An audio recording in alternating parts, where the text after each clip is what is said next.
Ora, boa tarde de novo. E porquê de novo? Porque já estamos nesta maratona pela criatividade há um dia, já passamos um dia.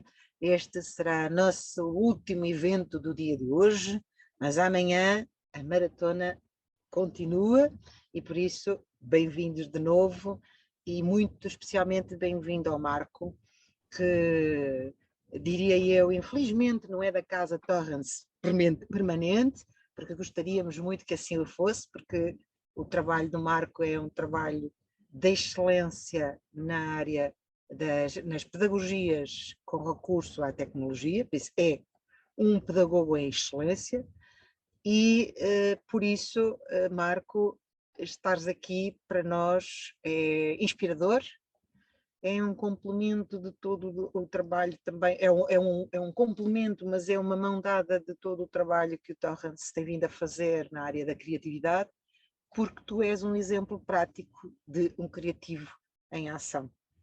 E por isso, bem-vindo, continuaremos juntos de certeza que sempre que possível e passarei agora o palco para ti, porque este momento as pessoas que estão aqui é para poderem usufruir da tua partilha. Força! Então, boa tarde a todos vós. E eu tenho que naturalmente começar por agradecer à Ivete, agradecer à Margarida, à Ângela, à Adriana, pelo menos ao Torrance Center, pelo vosso convite, por essas palavras que me deixam naturalmente contente, e dar-vos os parabéns também por esta iniciativa né, que é uma iniciativa global, não é? Esta comemoração da criatividade e da inovação. E nesse sentido, eu não sei se aquilo que vos trago, se é assim alguma coisa assim tão criativa ou tão inovadora, mas essencialmente é mais até eu não sei se os que estão aqui se têm a possibilidade de falar ou não, porque nós podemos fazer aqui uma ação diferente. Se puderem falar, nem que digam olá, só para eu perceber se estão disponíveis para conversar comigo, ou se sou eu que estou a ser demasiado. O Celestino não pode, é o único que não pode falar, que estou farto de falar com o Celestino. Epá, eu já tinha convidado, ou melhor, eu já tinha cumprimentar, eu só ia dizer olá Marco, uma boa tarde, mas pronto, ok, fico-me por estas palavras, pronto, ok. É um stalker. É um stalker. Nós também somos stalker. Olha, a Marco, a maior parte dos colegas Acredito que tem não o posso. problema de estar Ok, no pronto. trabalho e, como te dizia, muitos irão perseguir versus Ok. a gravação, Pronto, porque então estamos num momento. ok. Yeah. Eu vou partilhar o ecrã sendo assim, e vou conversando. Vocês vão me dando feedback, está bem? Vão dizendo que sim, Ok, ok. que assim ajuda-me a pensar. E se quisermos dizer que não, não podemos, não? Não, também pode ser que não. Ok, Aliás, ok. porque, uma das questões que eu vos trago, ou quando fui desafiado em falar sobre a integração digital, é naturalmente olharmos para esta questão que nós temos hoje, porque estamos em pleno, permanecemos em uma pós-pandemia, acho que já podemos falar em pós-pandemia até à próxima, não é? E porque estamos a falar de um plano de ação para a transição digital que decorre não só no nosso país, portanto é um plano da União Europeia, não é? E que no nosso caso conhecemos através daquilo que é o plano de transição da ação digital. E daí esta questão, se estamos a falar de uma oportunidade para essa integração digital ou se fatalmente vamos ter que a fazer na mesma, não é? Portanto, temos esta opção de usar ou então de a usar. A diferença entre ser uma oportunidade e uma fatalidade é que pode nos levar a fazer uma escolha, não é? E o facto de eu fazer uma escolha significa que eu sou proativo nessa mesma integração. A questão da fatalidade é porque eu vou ser empurrado e sem estar a fazer escolhas, e isso parece-me que acaba por ser por ser um processo muito mais negativo, naturalmente. Ou seja, o que eu quero, na realidade, começar por dizer é isso, é que nós estamos num processo de transformação global, aliás, acho que isso é visto a vários níveis, e aqui a questão que tem que neste momento ficar no ar, e gostava que ficasse no ar, é se nós queremos participar nessa transformação, de forma, se nós queremos ter uma participação ativa nessa transformação. Portanto, não me parece que tenhamos a opção de escolha, a nossa opção é sermos ativos nesse processo, ou simplesmente alguém decidir por nós. Portanto, é a diferença entre democracias e outros modelos de gestão. Isto é um desenho que eu vos trazia. Estou a dizer trazia porque vou saltando se calhar aqui entre alguns dos processos, mas este era o desenho, e depois ali no ponto 4, na realidade vou juntar o 4, o 5 e o 6, ou seja, fazer um contexto, que escola é esta, falar do processo participativo, porque parte de um processo de integração digital depende muito de um processo participativo bem feito.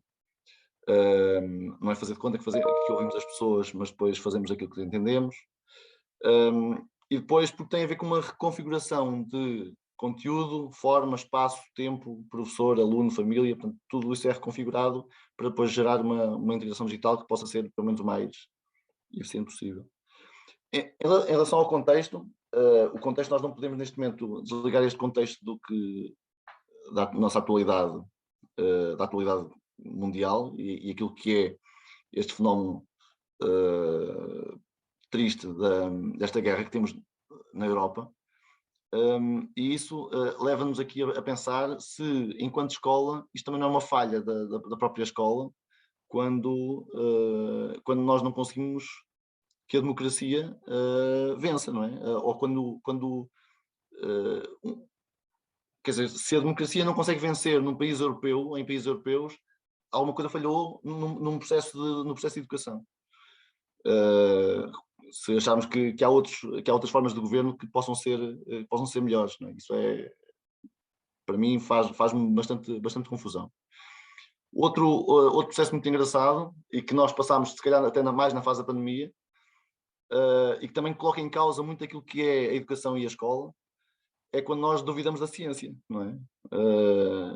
Duvidar da ciência e daquilo que são os efeitos daquilo que é a produção científica no mundo, né, e que nos levou a chegar às sociedades ocidentais, a forma como elas estão neste momento construídas, e não só ocidentais, não é? Até porque isto é uma dinâmica global.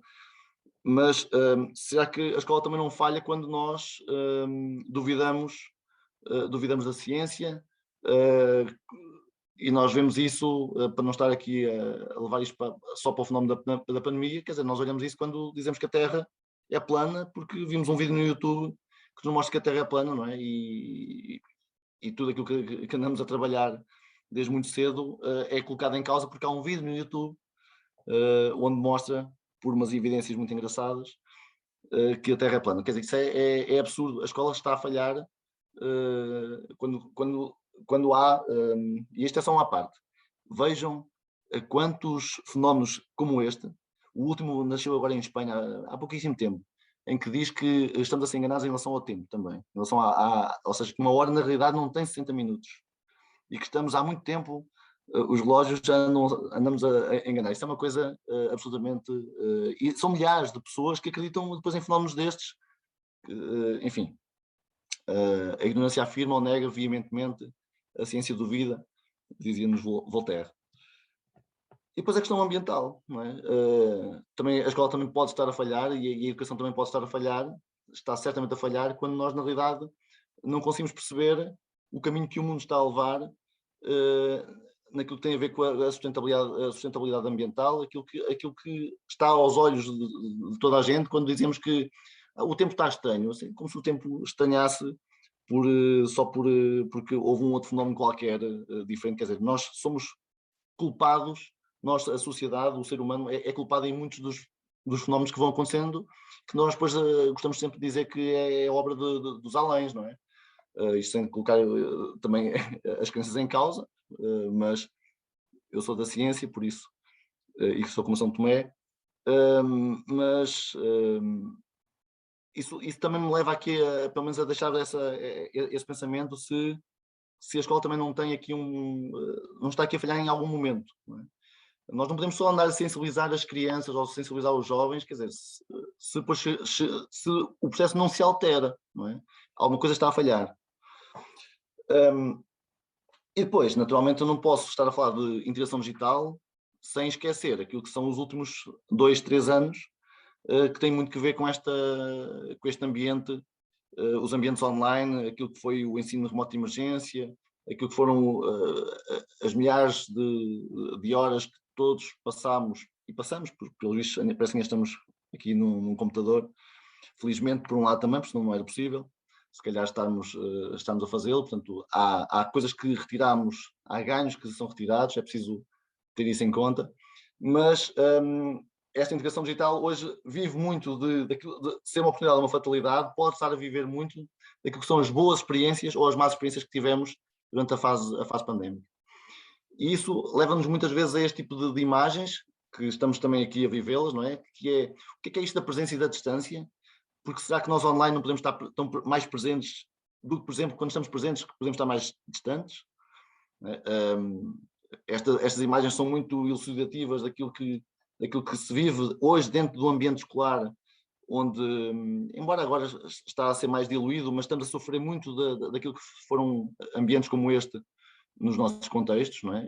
Seja tendo em conta questões de saúde mental, de socialização, que em ambientes presenciais, não é? Portanto, recordam-se todos de nós queremos muito voltar à escola dita, entre aspas, normal, não é? E isto era a escola normal. E ainda hoje esta é uma escola que se diz, ainda bem que estamos na escola normal.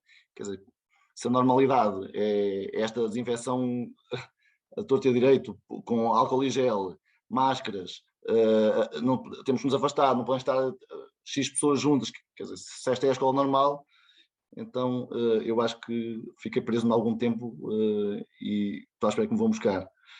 Portanto, esta é uma ideia que nós temos que pensar nesta ideia como sendo, se calhar, aqui o momento em que este ambiente digital vai ganhar aqui, de certa forma, alguma diabolização. Depois há aqui também uma outra ideia que ainda está aqui dentro deste contexto, que é esta ideia da recuperação das aprendizagens, que é uma ideia que a mim me deixa um bocadinho desgostoso, porque nós aprendemos sempre com as experiências. Não é? Das experiências, quanto mais experiências nós tivermos, eu não sou um especialista na criatividade, mas nós somos criativos dependendo do tipo de experiências que possamos ter, não é? Se eu não tiver experiências, certamente serei muito menos criativo, logo me dirá a Ivete, que é especialista, mas se eu tiver poucas experiências, dificilmente posso ter apelos à criatividade se não tiver se não tiver os vários contatos com o mundo e com as diferentes experiências. Os alunos, não é? Durante os ambientes que tiveram, tenham sido sessões melhores, outras piores, mas ganharam sempre alguma coisa. Não é? Nós não perdemos, porque nós para perdermos alguma coisa tínhamos que a ter tido. Portanto, recuperar aprendizagens significa que hoje perdi. Portanto, eu no máximo vou ter que ir trabalhá-las, porque eu não as tive, não é? No máximo eu não podia recuperar, eu teria que começar a trabalhá-las. Portanto, perder significa que eu tive. Portanto, não me parece que foi isso que aconteceu. O que aconteceu foi que, entre o deve e o haver, nós tivemos foi coisas diferentes que aconteceram. Mas como nós pensamos na lógica de escola, sempre num currículo que acontece, normalmente começa em setembro e acaba em julho, portanto, como este currículo nestes últimos 2 anos foi diferente, foi vivido de uma forma diferente, eu acho que estou a perder, porque estou sempre a fazer uma comparação a outro processo. Logo, acho que já que estou a ter que recuperar. Isto partindo do princípio que os outros anos em que não havia pandemia, que os alunos na realidade eram sempre muito eficientes no ambiente escolar e que na realidade toda a gente cumpria o currículo direitinho e que as coisas já aconteciam de forma muito correta e, quer dizer, a escola vive e os professores vivem daquilo que os alunos na realidade vão também dando. O que é que quer dizer com isto? Eu recupero aprendizagens, ou trabalho as aprendizagens que eu acho que estão deficitárias de alguma forma ou precisam ser trabalhadas. Isso é um papel do professor, mas é um papel do professor que já era antes da pandemia e que já era antes deste processo online. Se eu percebo que um aluno não lê, ou não está ainda a ler, no momento em que eu acho que já deveria estar um bocadinho mais adentrado nesse processo, aquilo que eu vou fazer é trabalhar mais com esse aluno para que ele possa desenvolver essas capacidades. Não me parece que a pandemia, ou que um plano de recuperação de aprendizagens, nos deva estar a exigir uma coisa que na realidade é do professor. Cada professor sabe exatamente, é o papel do professor, quer dizer, não é o papel, ninguém tem que me dar instruções de como é que eu devo ser professor. É assim que eu leio isto. Por isso, é um bocadinho esquisito, porque é quase como estamos a ensinar os professores agora a ser professores. Fica aqui essa dúvida. Ainda para mais, se eu tiver que recuperar, ou se tiver que recuperar, então eu também tenho que devolver. Não é? Portanto, porque há aqui algum crédito daquilo que se ganhou também. Depois, ainda pensámos de que os processos de ensino de emergência que aconteceram, nós não tivemos numa criopreservação. Portanto, também dá esta ideia de que nós durante 2 anos, ou pelo menos durante aquelas fases de confinamento mais exacerbado, não é? 2 meses, 3 meses, parece que houve ali uma paragem no tempo, não é? Onde professores e alunos, isto agora não conta, portanto isto não vale, não é? Se vocês estiveram online a fazer umas brincadeiras com isso do digital, o que é que foi. Portanto, agora vamos parar um bocadinho, isto não está a valer, e agora quando voltarmos, agora vamos ter que recuperar então aquele tempo perdido, porque aquilo não valeu. Se não valeu, mais valia ter estado parado mesmo, não é? Porque andou toda a gente ali a tentar fazer o melhor possível, e na realidade, afinal, aquilo não valia. Tanto não valia, atenção, que isso vai ao ponto de até as avaliações não foram contabilizadas, porque só podiam ser contabilizadas as avaliações que não do período que estava online. Até aí, chegamos a esse ponto. Isto é desesperante para um professor que se empenhou num processo de tentar resolver problemas com os seus vários alunos. E, de repente, todo esse processo é completamente descredibilizado e é colocado à parte. Acho que é inclusivamente ofensivo. E isto é justificado através de outras experiências que nós temos ao longo da nossa vida e da nossa aprendizagem, porque nós, sem irmos à escola, já aprendemos a comunicar de várias formas, a andar, a falar, ou seja, o nosso desenvolvimento é feito com estímulos daquilo que é um processo de socialização e de aprendizagem entre pares, com a família. Portanto, a escola, embora seja o espaço formal de aprendizagem, não é o único, infelizmente, espaço de aprendizagem. Portanto, nós aprendemos ao longo da vida. Portanto, ter essa noção parece-me que é importante. Portanto, todas as experiências são sempre úteis, quanto mais não seja para não serem repetidas, não é? Depois, também não podemos esquecer que às vezes há a sensação de que este ambiente que nós tivemos online que foi uma coisa única, provavelmente foi único, e isso foi único pela generalização que houve em todo o mundo, mas nos Estados Unidos, com a poliomielite, em 1937, houve todo um conjunto de estados de toda a costa leste que estiveram a ter aulas online, na altura pela rádio. No Brasil, isso já acontece, e nos países africanos já acontece há anos, nunca ninguém se preocupou, não é? Há anos que alunos que o único acesso que têm é através de um rádio e têm que subir para um cimo de um monte para conseguir apanhar as ondas de rádio e alguma dessa informação. Mas quando chegou à Europa é que as pessoas perceberam que afinal parece que isto custa. Não é? Isto já acontece há anos. O Brasil, não é? Quantos estados brasileiros onde o único processo de aprendizagem que existe, não é? Aqui é na Colômbia, aqui também em países da América do Sul, e depois tem no próprio Brasil, por acaso pensei que tinha essa imagem, não tinha aqui, no próprio Brasil, onde já acontece mesmo antes da pandemia, já acontecia muitas aulas online, os estados são muito grandes, é um país gigante, por isso não é uma coisa nova. Ou seja, na realidade, o que eu quero dizer com isso é que, independentemente de estarmos a falar de integração digital, há aqui um processo que nós não podemos esquecer, que é a ideia de que o professor pode ser, de alguma forma, trocado por um ambiente digital ou substituído por uma qualquer máquina que vai fazer qualquer coisa. Se o for, acho que é bem feito, não é? Porque se estivermos a fazer o mesmo papel de uma máquina, é porque, na realidade, podemos ser substituídos. É? E, nesse caso, acho que até era benéfico porque poupávamos na segurança social, isso podia ser interessante. Agora, um bom professor nunca poderá ser substituído porque vai adicionar sempre que não só a transmissão do conhecimento, e vai adicionar toda uma relação humana, vai adicionar tudo aquilo que é despoltar junto do aluno um conjunto de processos que só um bom professor consegue fazer. Portanto, e isso é uma questão que tem muito a ver com a nobreza do ser professor, tem muito a ver com aquilo que é a ética do ser professor, que não há, que mais ninguém nos consegue oferecer. Portanto, daí que esta animação, esta imagem, na pior das hipóteses, o professor fará só toda a diferença, não é? Agora, também é preciso ver que nós às vezes olhamos para a história e gostamos muito de pensar, mas e o futuro? A nossa preocupação com o futuro. Só assim de forma muito, muito rápida. Já viram que, no caso da época feudal, quando nós pensámos na troca de conhecimento que existia, era restrita ao clero e à nobreza, e quando se pensava, e o futuro? O futuro era chegar vivo ao fim do dia, não é? Portanto, isso era genial. Se eu conseguisse viver mais um dia, era uma coisa impecável.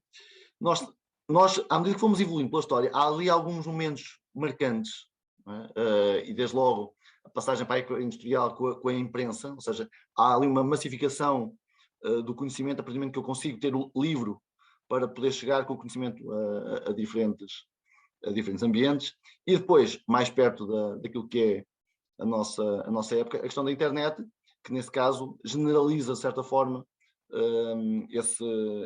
essa divulgação da informação, e eu aqui já não digo conhecimento, pelo menos da informação, mas que coloca-nos aqui num grande dilema, que é que nós, enquanto que na fase da imprensa aquilo que tínhamos o conhecimento era transferido de para muitos, com a internet nós passamos a ter informação que é transformada de muitos para muitos. O que significa que o problema que temos atualmente é um problema de fidelização e de fidedignação de conteúdo, não é? E esse é o maior dilema que neste momento acontece com os professores, não é contestar o que está na internet ou aquilo que é o online ou aquilo que é o digital, mas sim as fontes fidedignas. E isso não é só uma questão da escola, isso acontece no jornalismo, há várias áreas onde isso hoje é um problema, não é? Senão não havia programas como o Polígrafo, não é? Por isso temos sempre que... Agora, quando achamos que estamos nesta fase da internet, a verdade é que nós já estamos numa fase diferente, e é isso que queria chegar aqui para contextualizarmos o momento em que estamos. Nós estamos numa fase já de uma outra, de uma fase de inteligência artificial, uma fase num ambiente em que já não é só a questão da internet, é quando nós temos as máquinas a comunicarem entre si. Isso faz lembrar aqueles filmes do Terminator, não é? Isto não abona nada de bom, pensando bem. Onde na realidade há mobilidade de informação, esta ideia de tudo está na cloud, tudo está online, a Big Data e o Analytics, que na realidade já são empresas muito mais valiosas do que, por exemplo, as empresas do petróleo, que neste momento valem muito mais. Estas milhões de aplicações que existem para tudo e mais alguma coisa, utilizadores e as coisas, não é? Os trilhões de coisas que existem e todo este negócio do online, do social. A escola e a sociedade está incorporada dentro deste ambiente. Portanto, temos de ter essa noção. Quando nós acharmos que na escola ainda estamos a discutir se devemos fazer a integração digital, a sociedade está num ambiente já completamente diferente e adiantado no processo. E isso é uma parte da contestação que posso aqui fazer é esta. A escola devia liderar o processo de transformação e andamos sempre a correr atrás.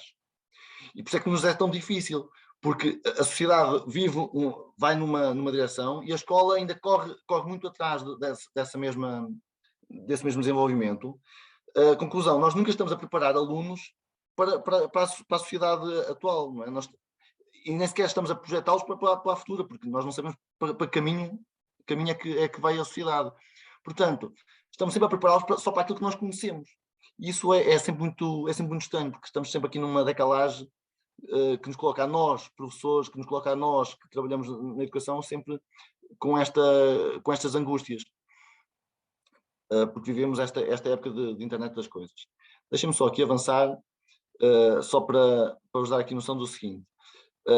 Temos a noção de que a conexão à rede faz parte da Carta dos Direitos Humanos desde 2016. Portanto, é um direito do ser humano e que foi introduzido em 2016.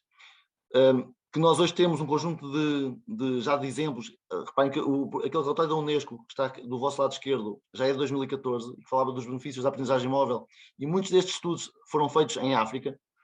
até porque o telefone é se calhar uma das formas de levar muito desse conhecimento para muitas das sociedades que estão muito dispersas. Isto é parte das diretrizes, que falava muito nas potencialidades de aprender a qualquer lugar, que é preciso criar políticas para este tipo de aprendizagem, que é possível fazer formação de professores para este tipo de aprendizagem e que é preciso dar o apoio a esses professores. Parece-me que este é o ponto que nunca demos importância. Normalmente terminamos no ponto da formação de professores. Fazemos a formação de professores e depois, pronto, agora ótimo, sigam o vosso caminho. E as pessoas precisam de sentir que está ali alguém para os apoiar. E está ali alguém que está, de certa forma, está ao lado deles. Porque se eu deixar os professores num processo, é quase como fazer a formação inicial, o processo é mais ou menos o mesmo. Durante 3, 4 anos eles estão ali, depois agora desenrasquem-se e boa sorte, não é?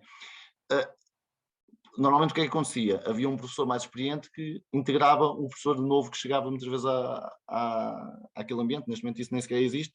Primeiro porque não há novos e segundo porque os experientes também estão cansados e estão a sair. Isso há de ser um outro problema. Há de ser não, já é um outro problema. Mas mesmo na formação contínua isto também acontece. São formações normalmente de blocos curtos, e quando eu digo curtos estamos a falar de 25 a 50 horas. Funcionam durante aquele ambiente, durante aquele momento, onde há ali um momento mais intenso de formação, e depois, ok, há aqueles que têm essa autonomia e vão avançando no processo, os outros, ok, foi mais uma formação que aconteceu, para o ano a mais, não é? E nós precisamos de perceber que isto é algo a longo prazo. Para mudar uma prática, para fazer uma transformação pedagógica de um professor, se não conseguir fazê-lo em 3 ou 4 anos, não é? Como é que eu faço em 25 ou 50 horas? O processo não pode ser esse, não é? Isso, claro que isto está indexado a outras coisas que não quero aqui, pelo menos, alongar-me, que tem a ver com a carreira docente, a avaliação docente, enfim, há aqui outros processos que estão, naturalmente, que decorrem daí. Ok, mas isto ficará para outra altura. Curiosidades. Aquilo que fazemos por minuto na internet. Tem aqui um gráfico de 2019 que nos mostrava, estamos a falar no ano antes da pandemia, essencialmente, 4 milhões de pesquisas por minuto que se faziam no Google, 188 milhões de e-mails enviados. Aliás, vocês notam isso nas vossas caixas de correio, não notam? Em 2020, que é curioso porque em 2020 estamos a falar em ano de pandemia, onde o digital ganha uma proporção bastante maior, vocês vão ver que o que é que cresceu nessa altura? Cresceu tudo aquilo que são os Zooms, os WhatsApps, os Teams, tudo que são as plataformas de comunicação que cresceram bastante, mas se isto acontece por minuto e acontece na nossa vida, é muito engraçado nós acharmos que dentro de uma sala de aula isso nunca acontece. Isto só serve para dizer que em 50 minutos de aula, espero que algumas não passem por lá. Pelo menos há aqui uma outra plataforma que espero que não. Mas muitas delas acontecem porque estão por baixo da mesa. Ou seja, as pessoas quando pensam podem pensar que, ok, mas eu não uso digital porque eles não podem, mas é que está acontecendo a mesma. Porque os alunos têm uma capacidade de escrever 150 caracteres, mais ou menos, não é? Uma mensagem, é por aí. Com um polegar e sem ver, não é? Conseguem fazer isso. Portanto, já sabem, aquele código está muito bem, é um polegar que vem novo, é novo, isso já não se fabrica, ou não era fabricado, agora é que já vem incorporado, é um polegar que se escreve sem ver. E esse polegar é impecável, porque ele inclusive escreve muitas vezes até em autocarros, sem eles terem que segurar. Eu, por exemplo, quando ando no autocarro tenho que me segurar, se não caio. Eles conseguem, aquilo vinculam-se ao chão e conseguem estar a escrever mensagens mesmo. Quer dizer, achar que na escola isto não acontece e que eu consigo de alguma forma proibir, não é?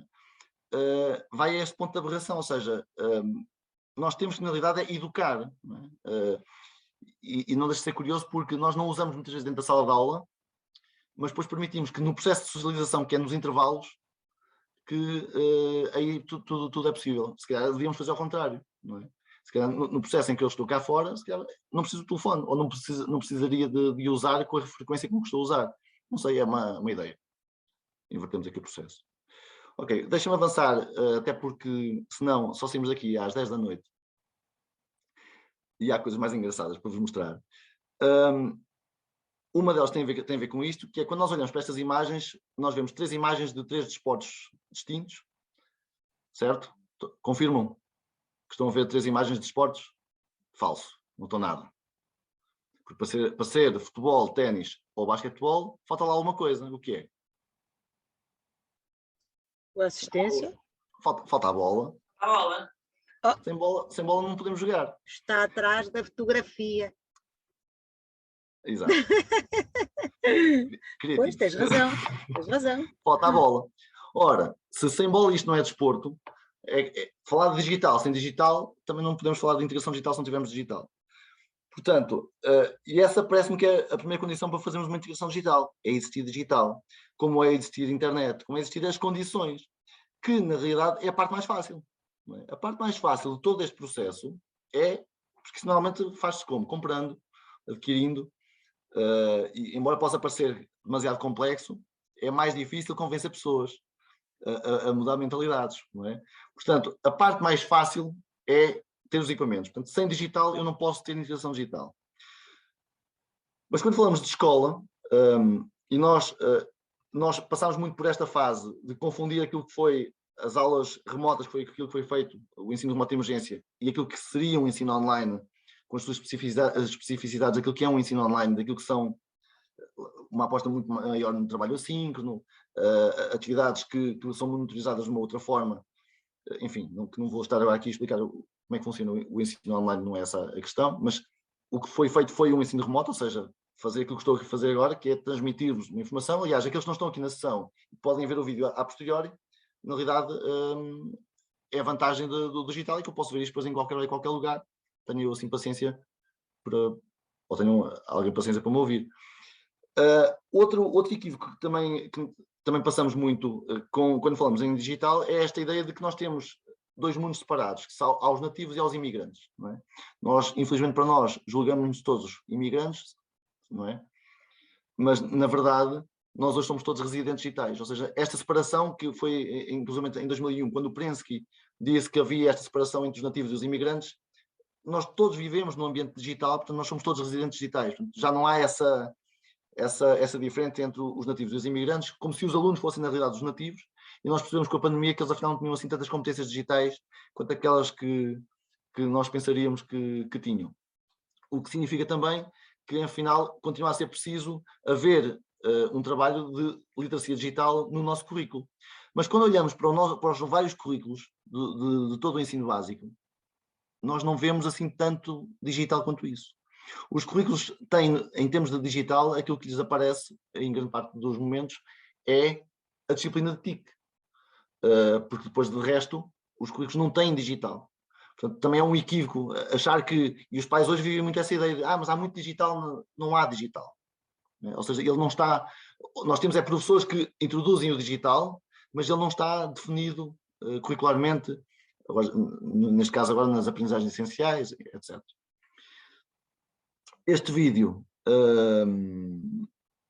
vou passá-lo. Eu tive uma ideia outro dia, mandei no grupo do WhatsApp da escola, e eu acho que podia ser bom. É assim, todas as crianças fariam teste do coronavírus. Não tá com coronavírus, vai para a escola, mas é um esquema meio confinamento, BBB. Ficariam todos lá por uns 4 meses. Um semestre, né? Vamos fechar um semestre para retomar o aprendizado. Eles ficariam lá sem sair, então não teriam perigo de pegar o coronavírus. Né? Os professores não precisavam ir, coitados, eles já se lascam tanto na vida, né? Já uma profissão tão mal remunerada, eles podiam continuar com a aula online por telão, ficaria até meio lúdico, ia aparecer meio cineminha. Deixava só as crianças mesmo. Lá dentro a gente acompanharia tudo por câmera, faríamos pais online, né? Ia ser diferente. E, claro, deixaríamos água, lanchinhos, cartolina, canetas, livros, tudo para eles lá. Os mais velhos cuidariam dos mais novos para não fazer bobagem, como se fosse um grande acampamento sem supervisor. Um amadurecimento para as crianças. A Eleonora achou um absurdo, ficou 3 dias sem falar comigo. Eu achei a ideia ótima. Ainda em estudos, né? Okay. Esta ideia da escola babysitter, ou seja, em que na realidade a escola é um depósito de crianças e que hoje até é experienciado como sendo, aliás, é falado como a escola a tempo inteiro, não é? A escola a tempo inteiro é muito engraçada, não é? mas é preciso que não fosse toda escolarizada, não é? Ela funcionaria se não fossem todas as atividades que acontecem na escola escolarizadas. Ora, eu acabo por transformar a escola das 8 às 8, mas toda ela é o mesmo tipo de atividades. E isso é um desespero para as crianças. Para os pais é impecável, não é? Eles estão lá, depois só têm que os deitar, chegam a casa quase prontos, não é?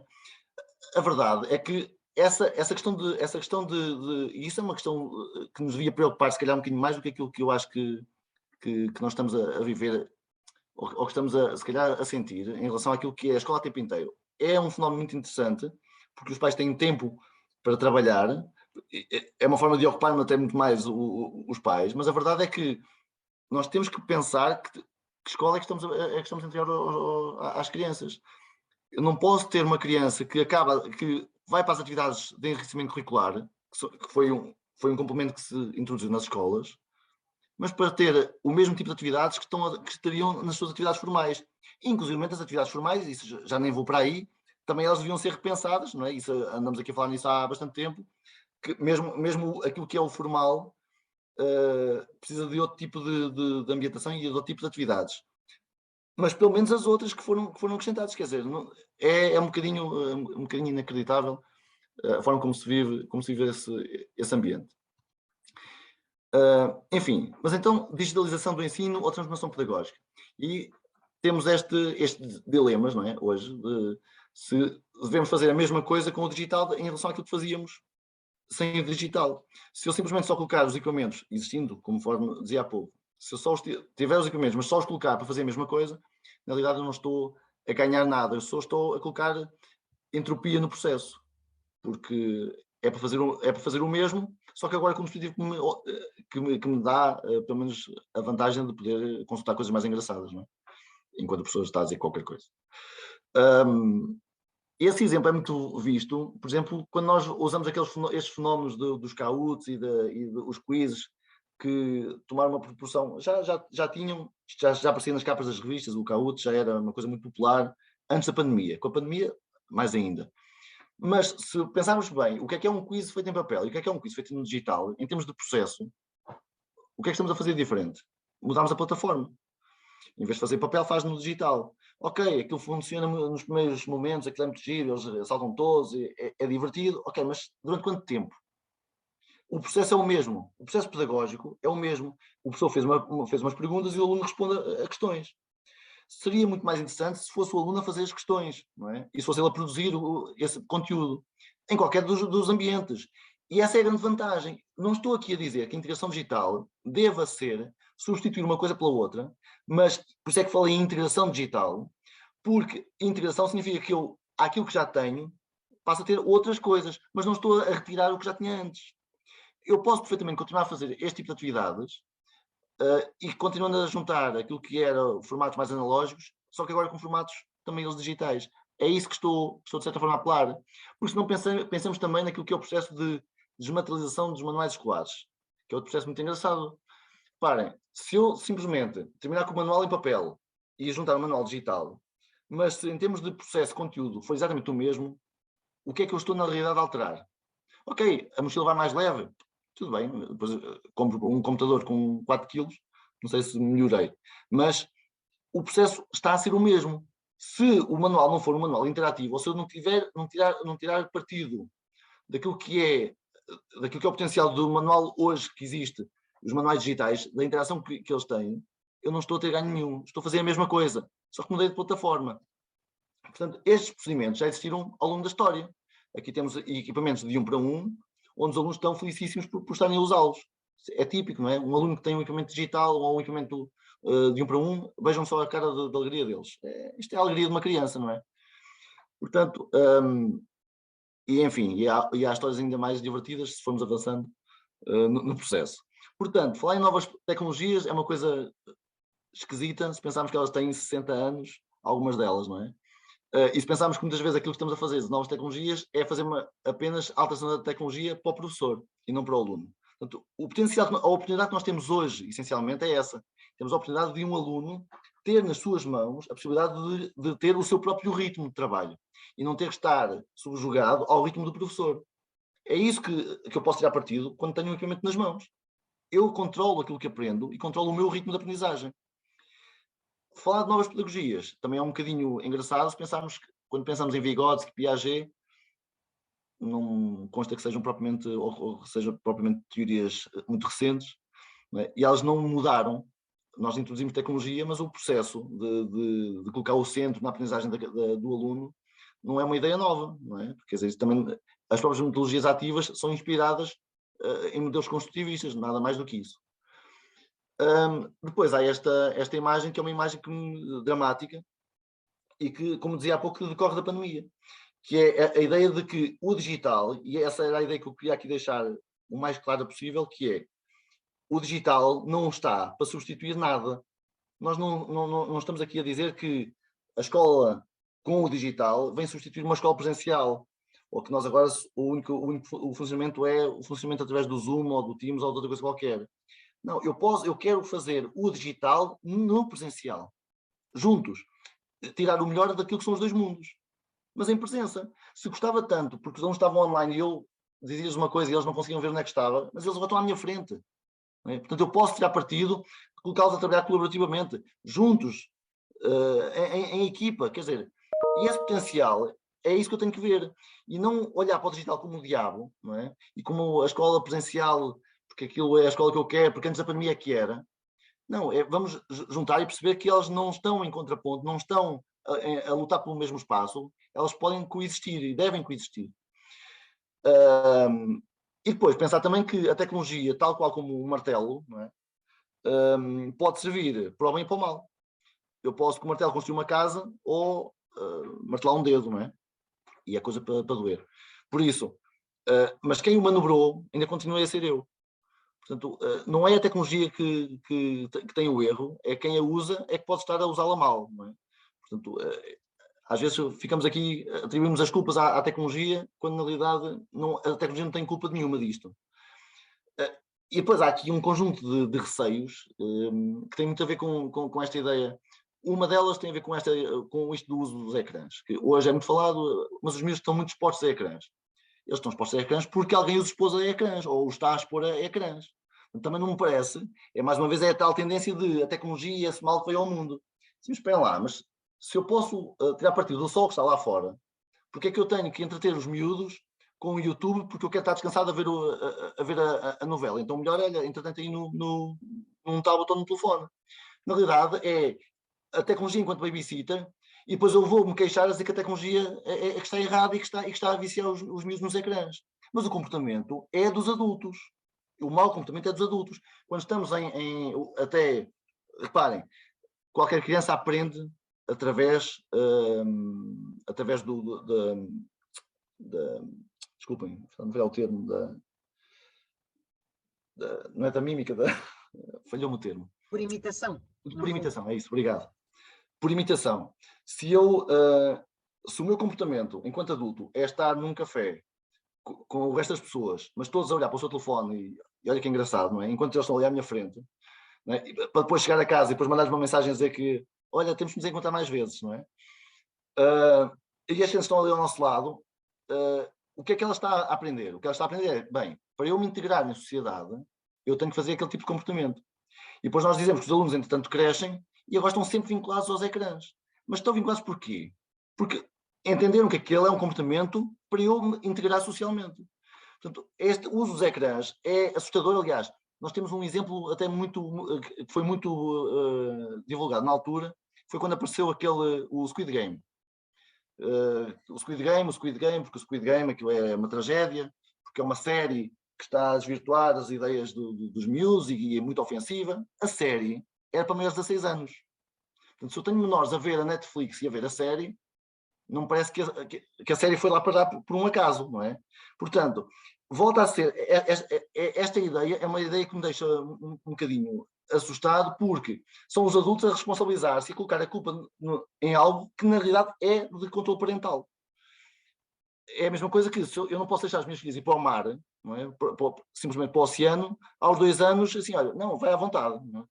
Eu estou aqui, mas desenrascas. Ou seja, eu quero deixá-las fazer experiência, mas naturalmente, quer dizer, eu tenho que fazer acompanhamento parental, não é? É o meu papel de educador. E essa desresponsabilização é uma ideia um bocadinho assustadora. Portanto, isto é um fenómeno de educação. Não é outra coisa, é um fenómeno de educação.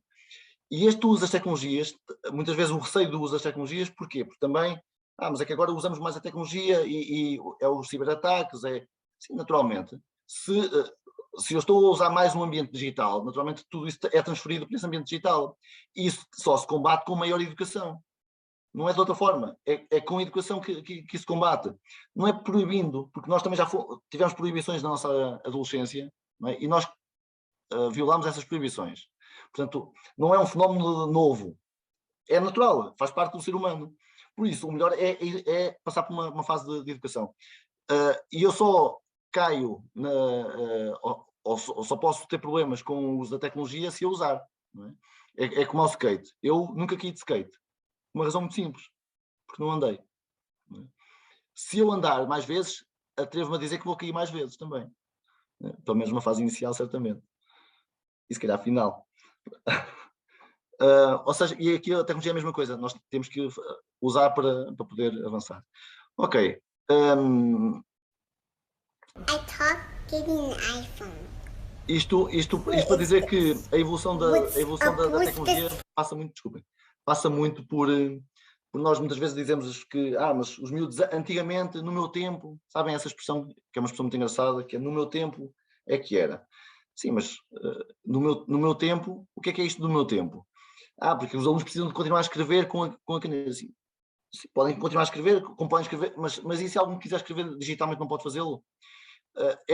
Quase, eu faço a comparação aqui com o fogo. Quer dizer, eu também posso fazer fogo com pauzinhos e pedrinhas, não é? Eu não fui escoteiro, convém dizer isto, não é? Mas posso fazê-lo. Mas hoje tenho tecnologia que me permite acender uma fogueira de uma forma mais rápida, não é? E mais eficiente. Quando vou trabalhar, não é? Se tenho que me deslocar para longe, uso aquilo, como é que se chama? Automóvel, é isso. Não é? Porque a pé parece que demora mais tempo também. Ou seja, a tecnologia, ela usa-se para melhorar a nossa qualidade de vida. Se eu não estou a melhorar a minha qualidade de vida é porque estou a usá-la mal. Não é? Por isso, esta ideia de saudosismos, de que, não, eles têm que continuar assim, mas têm que continuar porquê? Será que nós continuamos a desenhar a letra ou continuamos a escrever galaico ou português? A língua não foi evoluindo. Porque depois há fenómenos, não é? Por causa do português do Brasil, porque vêm assim uns fenómenos também muito engraçados e nós temos sempre muito medo, não é? Há uns medos porque depois os miúdos deixam de escrever assim. Mas isso é natural, é evolução. Chama-se evolução e nós não estamos preparados muitas vezes para esse impacto. Se não fosse português do Brasil, nós se calhar nem tínhamos português, não é? Mas tudo isso faz parte. Agora, é difícil entender isto? Porque isso significa que nós temos que lutar contra um processo de resistência natural ao ser humano, não é? Agora, queria aqui deixar ou realçar pelo menos aquilo que são os aspectos positivos daquilo que nos oferece o digital. Quer dizer, nós hoje, o que é que podemos fazer com o digital que sem digital nos demoraria tempo, não tínhamos acesso. Reparem que nós estamos hoje a acompanhar uma guerra quase em direto, não é? Temos a possibilidade de participar ativamente em processos que só o digital nos consegue. Aliás, este ambiente mostra isso. Aquilo que estamos aqui a fazer hoje, se não fosse o digital, se calhar não estávamos, porque se só juntarmos as pessoas podia ser mais complexo, ou aquelas que podem ver a posteriori. Os milhares de recursos que eu posso ter acesso. Agora, há aqui o papel determinante do professor, onde é que ele me ajuda? Ele ajuda-me a definir aquilo que é correto e aquilo que não é correto, ou pelo menos deveria ser esse o papel. Eu vou interromper a partilha, só para dar aqui um avanço, está bem? Porque eu sei que eu estou a ver que já me ultrapassei aqui no tempo, e queria só deixar aqui, vou passar aqui para uma fase, para deixar pelo menos a ideia de integração digital um bocadinho mais clara, desculpem lá. Ok. Quero chegar aqui. Ok. Que é quando falamos de escola, só dizer que nós temos este contexto de escola, que está muito vinculado, e que é um processo que eu sei que este Ministério até tem tido, ou pelo menos está a ter essa preocupação de pensar em novas formas de poder até avaliar processos, até a própria entrada no ensino superior poder ser feita de forma diferente. Isso provavelmente também ia ajudar a melhorar outros processos. Esta escola, muitas vezes, o facto de trabalhar em grupo, mas continuar a ser unidirecional, ou seja, o professor é que continua a fazer comunicação, é uma outra escola. E depois temos uma escola, esta escola C, na realidade, é muito similar, ou seja, eu estou a fazer a mesma coisa, mas com tecnologia, portanto já mostrei essa imagem, não vou passar este vídeo. E depois temos aquilo que pode ser uma escola onde tudo possa acontecer dentro de diferentes ambientes. Ou seja, nós quase nem sabemos onde está o professor, porque nós, na realidade, temos alunos que estão, uns a aprender por si, outros a aprender online, outros a aprender em grupo, outros têm a ajuda do professor naquele ambiente, ou seja, na realidade, o ambiente ser diversificado dentro do mesmo espaço, e alguns podem até nem estar no espaço físico. O que estamos aqui, na realidade, a dizer é que os alunos não têm que estar todos a fazer a mesma coisa. Eles não estão a fazer a mesma coisa. Eles podem estar, em termos de aprendizagem, em processos diferentes, ou seja, um está a trabalhar um conteúdo, pode estar a trabalhar outro. Ter alunos que estão a trabalhar com o digital, outros não estão a trabalhar com o digital. Nós não temos, na realidade, estar a fazer tudo igual. É um fenómeno difícil? É. Preparar um professor para este ambiente é um fenómeno bastante difícil, por isso é que eu comecei por falar na questão do apoio. Nós temos que estar mais presente, muitas vezes fazendo, que é aquilo que muitas vezes fazemos no projeto Supertavi, processos de job shadowing, ou seja, colocar professores a fazer comunicação com outros e a irem à sala uns dos outros, porque eu que já estou no projeto há 6 anos e tenho uma experiência que me permite olhar para esse contexto e dizer uma coisa diferente de mim, que enquanto coordenador, quer dizer, mas não tenho a prática de estar com os alunos todos os dias, como tem outros colegas que podem dar um aporte diferente. Isso parece-me que pode ser importante. Vou avançar novamente, desculpem lá. Só para chegar. Depois, a questão do processo participativo é rápido, que tem a ver com isto. Vocês, quando me quiserem mandar calar, estejam à vontade. Só quero mostrar mais umas imagens e depois passar para um vídeo, e o vídeo depois somaria. Que tem a ver com este modelo do Ponta e Dura, que tem a ver com o processo de integração digital e como é que um professor aprende.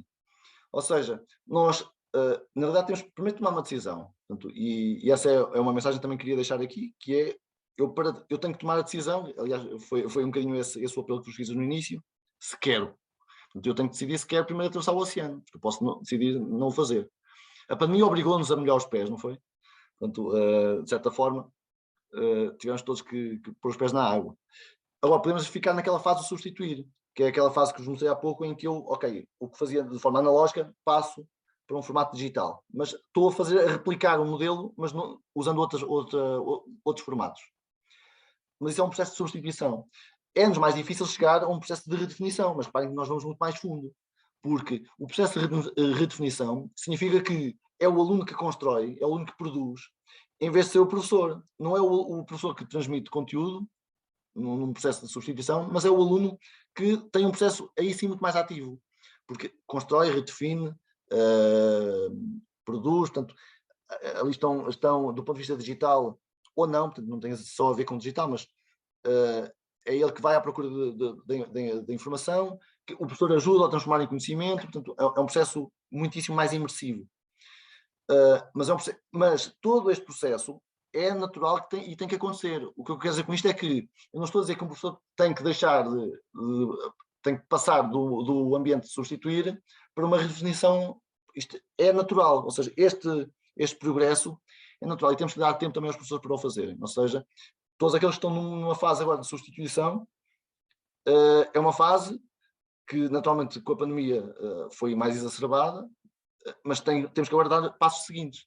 E o passo seguinte é aumentar e modificar um bocadinho esse mesmo ambiente. Isso é possível de ser feito. Depois, a questão do processo participativo. Tudo isto, estes recortes de notícias que vos trago, são recortes de 2011, ou seja, nós já temos isto, já experienciamos este tipo de ideias há bastante tempo. Ou seja, os alunos já andam a falar muito alto há muito tempo, nós é que não os ouvimos. Nós não ouvimos os alunos, não ouvimos os professores, não ouvimos a escola. E depois tomamos decisões. ora, e se nós ouvíssemos os alunos, isto é de 2017, este é um projeto que aconteceu na altura, até foi financiado pela Gulbenkian, de uma colega minha, inclusivamente. Ou seja, isto já é alguma coisa que vai acontecendo. Aliás, esta imagem é até muito elucidativa, certamente que a conhecem bem, porque é uma imagem daquilo que são normalmente as aulas, não é? Quando um professor prepara uma aula muito bonita, não é? E os alunos do outro lado estão a ver algo um bocadinho diferente. Mas também pode ser um diretor que desenha um projeto educativo com o seu grupo, mas depois quem o vai operacionalizar também está a ver um outro ambiente. Ou pode ser o Ministério da Educação, que desenha um plano para a ação de transição digital, mas depois, na prática, ele também não está a ser operacionalizado conforme foi o desenho visto. Ou seja, visto numa perspectiva, parece uma coisa muito interessante e muito, muito bonita, mas depois quem operacionaliza não é exatamente a mesma coisa. Ou seja, o que eu estou aqui a dizer é que nós devemos ouvir quem está no terreno e que sabe exatamente como é que isto pode ser feito. Há muita gente no terreno que já sabe há muitos anos como é que pode fazer uma integração digital de uma forma muitíssimo eficiente e eficaz. Aliás, há centenas de escolas que já o faziam, por esse país fora. No caso aqui do Supertab, aqui na Maia, nós já, desde há 6 anos que temos um projeto de integração digital, onde fazemos este processo participativo de conversas com os pais, conversas com os professores, todas as quintas-feiras, amanhã é dia de Supertab, e com os alunos. Portanto, nós também vamos às salas e ouvimos os alunos para o que é que eles sentem, o que é que não sentem, para que todo o processo formativo com os professores possa ter em conta aquilo que são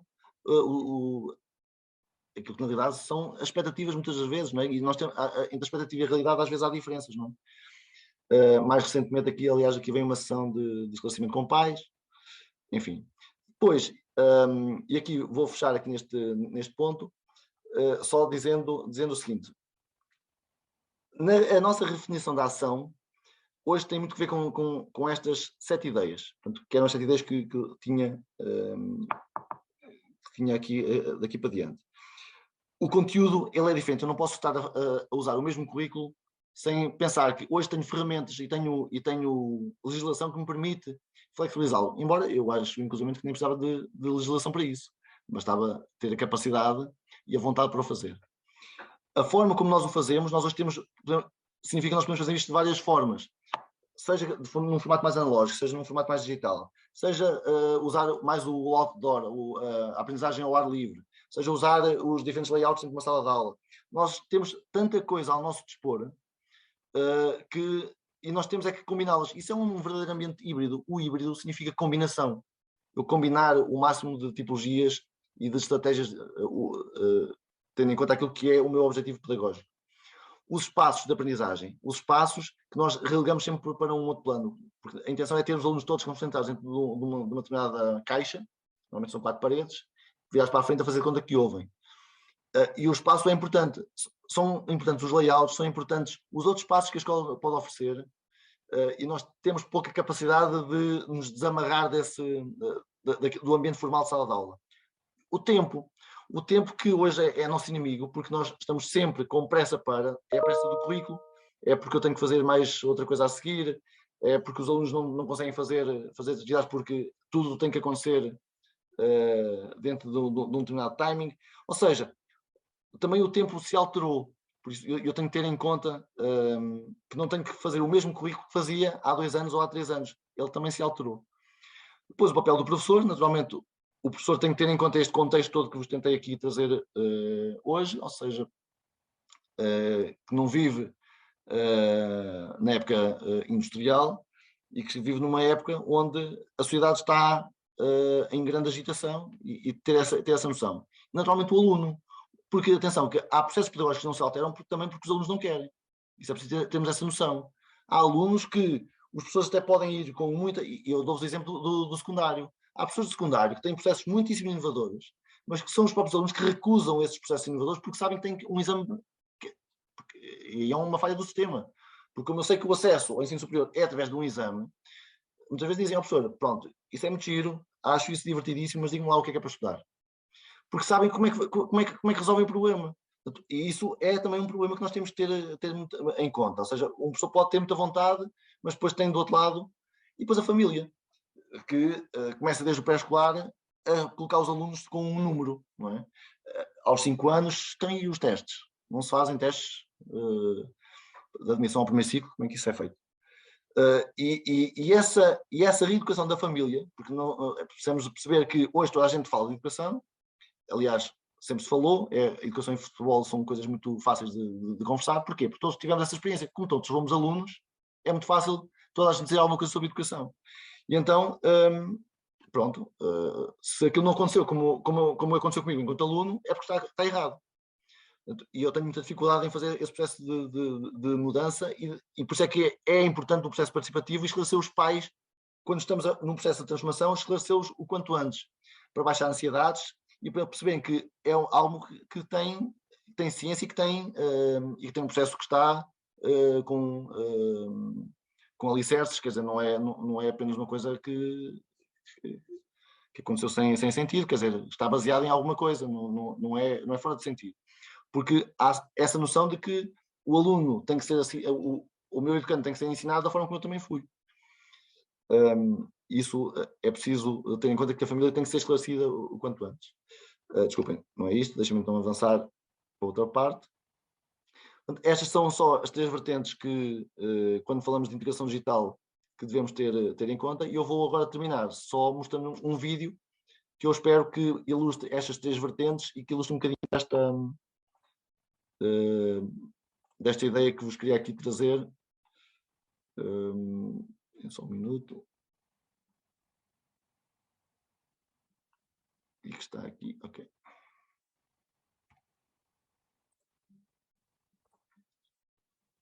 E tem a ver com isto então da integração digital, ou seja, tal qual como vos disse no início, este é um momento de transformação da escola, é inevitável e imparável. Agora, queremos fazer parte da transformação ou não?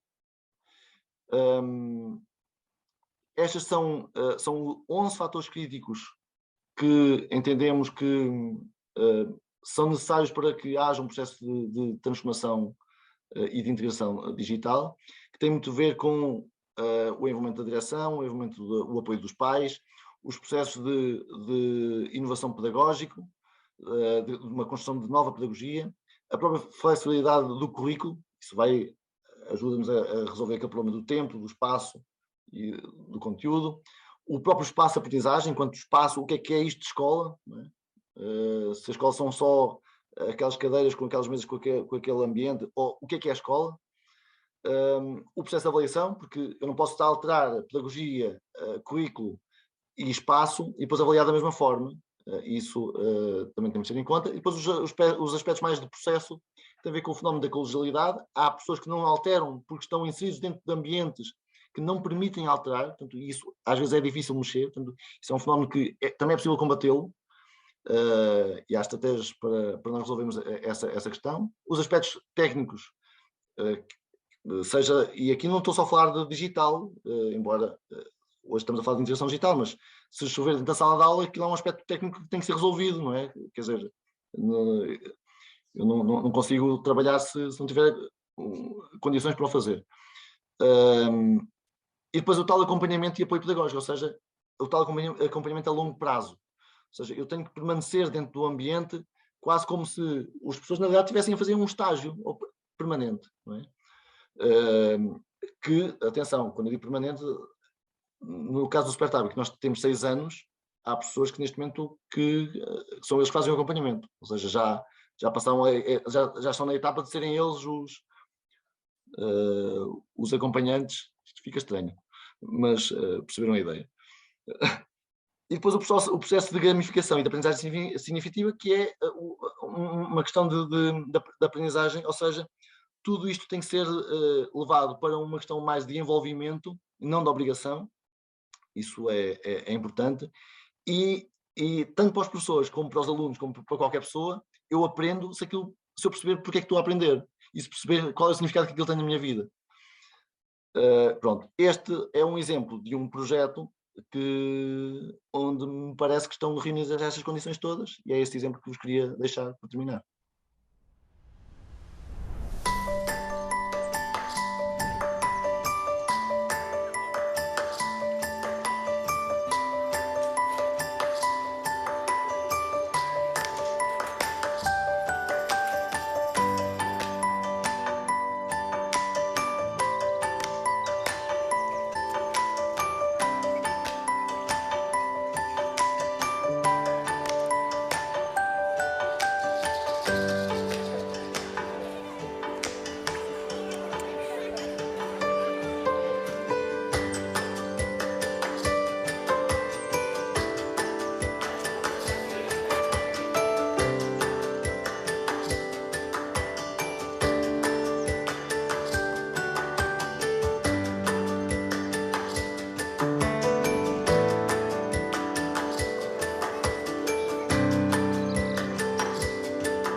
isto só serve como exemplo. O SuperTab, também está, se pesquisarem, certamente vão encontrar vídeos e testemunhos de alunos, de professores, etc., para quem quiser conhecer melhor. A questão é que o vídeo que viram anteriormente é numa IPSS, o Colégio Central Lália, que é a primeira escola de referência Google para a educação em Portugal, e o processo SuperTab decorre em 42 turmas do primeiro ciclo no Conselho da Maia, e aqui é um contexto totalmente público, mas o processo nasce inclusive até no SuperTab, portanto, depois as condições é que podem ser diferentes, porque estamos a falar de ambientes mais pequenos ou maiores que nos permitem ter outro tipo de dinâmicas, naturalmente, mas o processo é esse. Isto só para salientar o quê? Que a integração digital, ser uma escola de referência da Google, podíamos pensar numa ideia de digital a 300%, e na realidade o digital está lá como está tudo o resto, e era essa a mensagem que eu vos queria falar. Integração digital não é substituição digital. Oi, desculpem. Calma que isto termina. Pronto. Queria terminar só com esta imagem, porque a vida oferece-nos oportunidades e às vezes nós não estamos assim tão atentos para as aproveitar.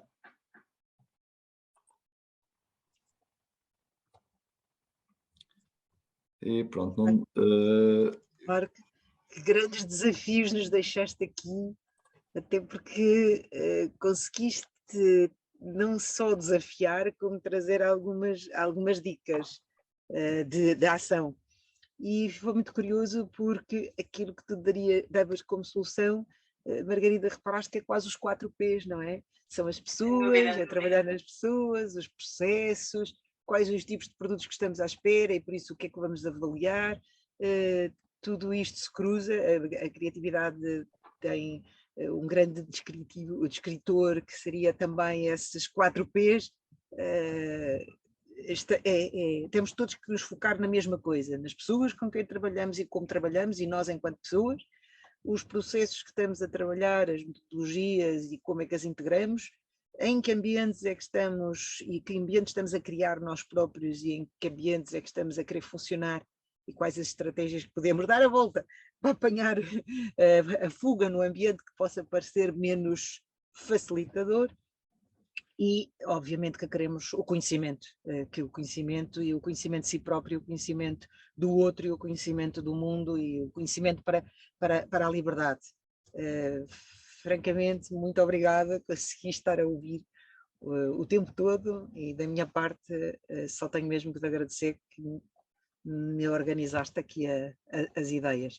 Não sei se há algum colega, alguém que aqui está e que queira conversar, queira falar, que tenha a possibilidade de falar e queira lançar questões, podem sempre lançá-las no chat e o Marco está. Entretanto, a Margarida lançou já uma questão, enquanto pensam que questões têm para o Marco. Gostaríamos de ter o vosso parecer, a vossa opinião sobre o que pode ser melhorado, o que está bem e o que pode ser melhorado, para que possamos também criar cada vez melhores condições para partilhar convosco as pessoas com quem cruzamos, que é o caso do Marco, e os saberes com quem que têm para nos trazer. Por isso, gostaríamos que fizessem esse vosso parecer e também trouxessem aqui algumas questões. De qualquer maneira, Marco, não sei se queres, por isso, através do SuperTab, qualquer pessoa consegue chegar a ti, quer pelo Facebook, quer pela... Estava na apresentação, tinha esses links. E pronto, não há nada mais, basta escrever SuperTab e acho que chegam lá. Como nas bibliotecas, os livros estão lá. Agora é saber abri-los. Sim, é isso mesmo. Agora é abri-los, é dispor-nos a abrir. Muitíssimo obrigado. Sim, acima de tudo acho que essa é a mensagem, temos essa disposição. Portanto, respondendo até à questão, é evidente que será sempre uma oportunidade desde que nós a saibamos aproveitar. Não é? E já agora também gostei muito da perspectiva de que Roma e Pavia não se muda num dia, não é? Não se cria num dia, que é o ditado popular. que não Não precisamos precisa ter estar pressa. aflitos. Sim. Exato, não precisamos estar aflitos. O tempo, a intencionalidade e a intensidade com que fazemos, mas temos depois que dar tempo, não podemos de um dia para o outro querer... Isso é muito importante, porque isso muitas vezes vai em certamente, naturalmente que é um balanço difícil, é um equilíbrio difícil fazer isso com a política, Pois, não é? Porque e não é só com a política, porque nós temos ciclos que têm sim, tempos as específicos caducidades dos 4 anos, as para caducidades acontecer, não é?